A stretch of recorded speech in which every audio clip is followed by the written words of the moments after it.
কৰা হৈছে কামৰূপ মহানগৰ নিৰ্বাচনী জিলাত আপোনালোকে গম পায় যে 5টা সমষ্টি আছে তো 5টা সমষ্টিত 1218খন পলিং ষ্টেচনৰ বাবে যিমান পোল পাৰ্টিত ডিটেইল কৰা হ'ল পলিং পাৰ্টিক তেওঁলোক আজি ইয়াত মণিৰাম দিৱান ট্ৰেড চেণ্টাৰত ইতিমধ্যে ৰিপৰ্ট কৰিছে তেখেতসকলৰ কাৰণে ছেপাৰেটকে ডিষ্ট্ৰিবিউশ্যন আৰু ৰিচিপ্ট কাউণ্টাৰ বনোৱা আছে তেখেতে গৈ পেলাই নিজৰ নিৰ্ধাৰিত কাউণ্টাৰৰ পৰা মেচিন আৰু মেটেৰিয়েল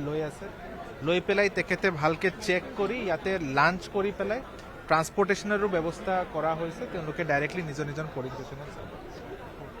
আৰু এইবাৰ কোনোবা ইয়াত আপোনালোকৰ 5খন জিলাৰ যি 1218টা ভোট কেন্দ্ৰ ক'ৰবাত স্পৰ্শকাতৰ ভোট কেন্দ্ৰ আছে নেকি চেঞ্চিটিভ পলিং ষ্টেচনটো নাই কিন্তু critical polling station shadow area কেইটা যেনেকুৱা ডিমৰীয়াত আমাৰ মেঘালয় বৰ্ডাৰৰ কিছুমান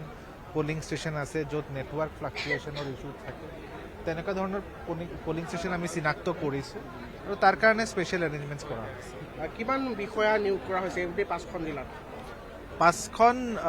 সমষ্টিত চ' 5খন সমষ্টিত আমাৰ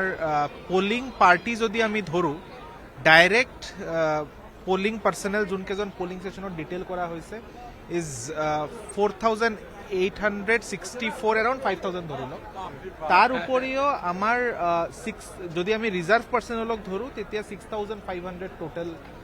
এৰাউণ্ড 6,500 পাৰ্চনেল পলিঙৰ কাৰণে ডিটেইল কৰা হৈছে আৰু যদি আমি চেল FST SST চবকে লৈ পেলাই ধৰোঁ তো এৰাউণ্ড 10,000 মানুহ গোটেই ইলেকশ্যনত কামটো কৰি আছে ভোট কেন্দ্ৰসমূহত কেনেকুৱা ব্যৱস্থাপনা কৰিছে গোটেইকেইটা ভোটদান কেন্দ্ৰত আমাৰ AMF বুলি এটা বস্তু থাকে এচিয়ৰ্ড মিনিমাম ফেচিলিটি চ' গোটেইকেইটা ভোটদান কেন্দ্ৰত AMF এনচিয়ৰ কৰাৰ কাৰণে এমাহ আগৰ পৰাই টিম নিৰ্ধাৰিত কৰা হৈছে ছেক্টৰ অফিচাৰে বহুবাৰ পলিং ষ্টেচনকেইটা ভিজিট কৰিছে AMF ৰিপৰ্ট দিছে তাতে মানে ৰেম্পৰ সুবিধা যদি দিব্যাংগ ভোটাৰ আহে তেখেতৰ হুইল চেয়াৰটো যাতে ৰেম্প দি পেলাই উঠাব পাৰোঁ তেতিয়া তাৰপিছত ইলেক্ট্ৰিচিটিৰ সুবিধা ফাৰ্নিচাৰৰ সুবিধা চ' এই সমূহ সুবিধাৰ কাৰণে গোটেই টিম যোৱা এমাহ ডেৰ মাহৰ পৰা কাম কৰি আছে আৰু আজি ফাইনেলি পলিং টিমে অলপ পিছত ৰিপৰ্ট কৰা ষ্টাৰ্ট কৰিব তেওঁলোকে পলিং ষ্টেচন যোৱাৰ পিছত